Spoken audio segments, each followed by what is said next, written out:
আসসালামু আলাইকুম, সবাইকে স্বাগতম। আজকে আমাদের এইচএসসি উচ্চতর গণিত প্রথম পত্রের 10 নম্বর চ্যাপ্টার যোগজীকরণ বা ইন্টিগ্রেশনের একটা শর্ট ট্রিক্স নিয়ে আলোচনা করতে চাই। একাডেমিক্সে দেখা যায় যে আমরা অনেকে ইন্টিগ্রেশনটাকে স্কিপ করি বা অনেকে আধা আধা পড়ি আর কি, এরকম। এটা অনেকে আবার ভয় পায় ইন্টিগ্রেশনটা নিয়ে। সো আমি আজকে ডিটেলসে আলোচনায় যাব না, বাট একটা শর্ট ট্রিক্স, এমসিকিউ ট্রিক্স বলতে পারো, এটা নিয়ে একটু আলোচনা করতে চাই। এই চুলের মতো যে সাইনটা, বাঁকানো সাইন, এটাকে নিশ্চয়ই তোমরা চেনো। এটাকে কি বলা হচ্ছে? এটা ইন্টিগ্রেশন সিম্বল বলতেছি আমরা।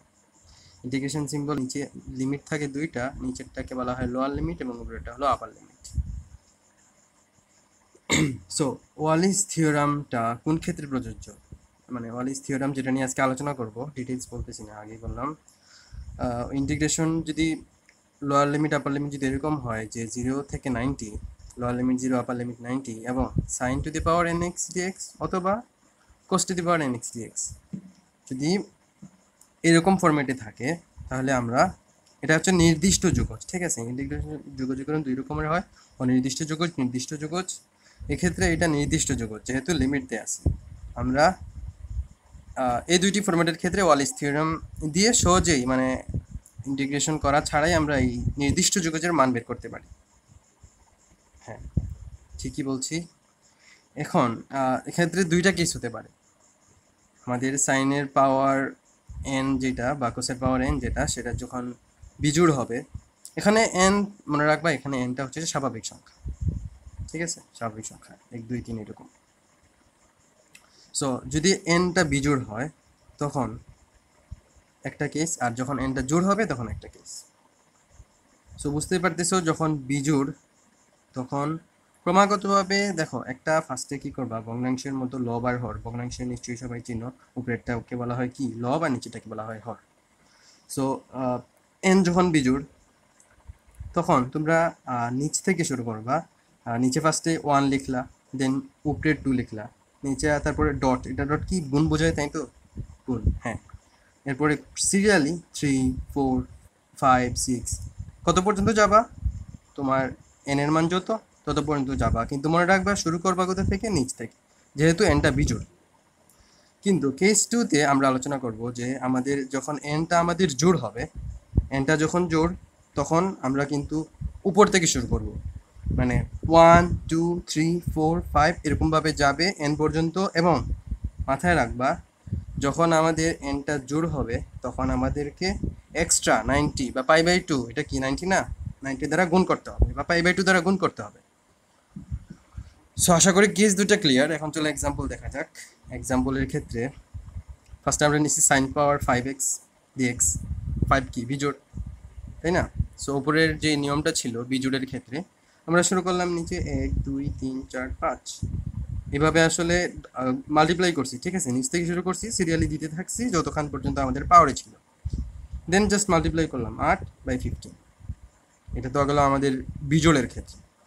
এখন চলো জোড়ের ক্ষেত্রে কি হয় সেটা দেখা যায়। এক্ষেত্রে আমরা কোস কি নিছি, তো যেটা বলছিলাম, জোড়ের ক্ষেত্রে সেটা সাইন হোক বা কোস হোক, যখন আমাদের পাওয়ারটা জোড় হবে, তখন আমরা কি করব, উপর থেকে শুরু করব।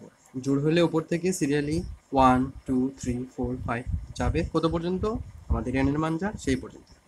কি হবে, মাল্টিপ্লাই হবে। আর জোড় হলে একটা এক্সট্রা কি জিনিস আসবে, জাস্ট π/2 দ্বারা গুণ হবে। যখন জোড় হবে তখন এক্সট্রা π/2 দ্বারা গুণ হবে জাস্ট, দেন জাস্ট সিম্পলি মাল্টিপ্লাই করো। এখানে আসলে করা হয়েছে কি, যে 3 2 6 5π/32। সো যদি আমি সাম আপ করতে চাই, এক্ষেত্রে দেখো আমাদের ইন্টিগ্রেশন যে চ্যাপ্টারটা, আমি আসলে ডিটেলস এই চ্যাপ্টারে আসলে অনেক ডিপ একটা চ্যাপ্টার, তোমাদেরকে ধরে ধরে পড়তে হবে। একাডেমিক্সে যে ভাইয়ের কাছে পড়ো বা যেখানে পড়ো না, খুব সুন্দরভাবে নোট নিয়ে নিয়ে পড়বা ইন্টিগ্রেশনটাকে। অনেকে ভয় পায়, ভয় পাওয়ার কিছু নাই, সহজ জিনিস।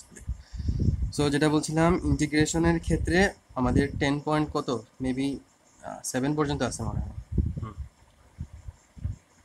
এমসিকিউতে আমাদের খুব একটা কমন ফরম্যাট হলো integration 0 to 90, lower limit 0 upper limit 90, sine power nx বা cos পাওয়ার nx।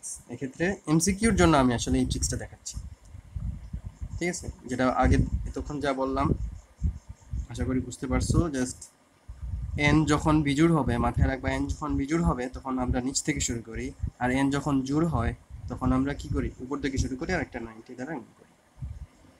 আমি যেভাবে মনে রাখতাম, আমি যদি বলি আর কি, আমার এটা জানি না তোমাদের কেমন লাগবে।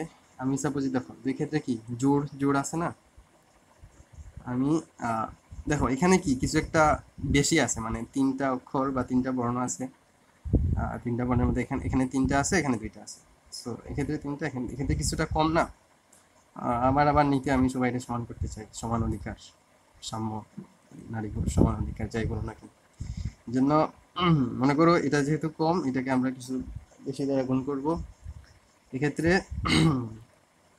আমরা উপর থেকে শুরু করলাম এবং একটা এক্সট্রা 90 দ্বারা গুণ করলাম আর এটার সাথে সমান করার জন্য, এটা মনে রাখার জন্য। বাট এটা সহজ বিষয় যে বিজোড় বিজোড় যদি হয়, বিজোড়ের ক্ষেত্রে নিচ থেকে শুরু হবে, আর জোড় হলে উপর থেকে শুরু হবে এবং একটা এক্সট্রা 90 দ্বারা গুণ হবে, এটাই।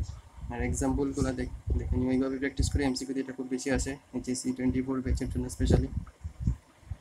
আশা করি কাজে আসবে এটা।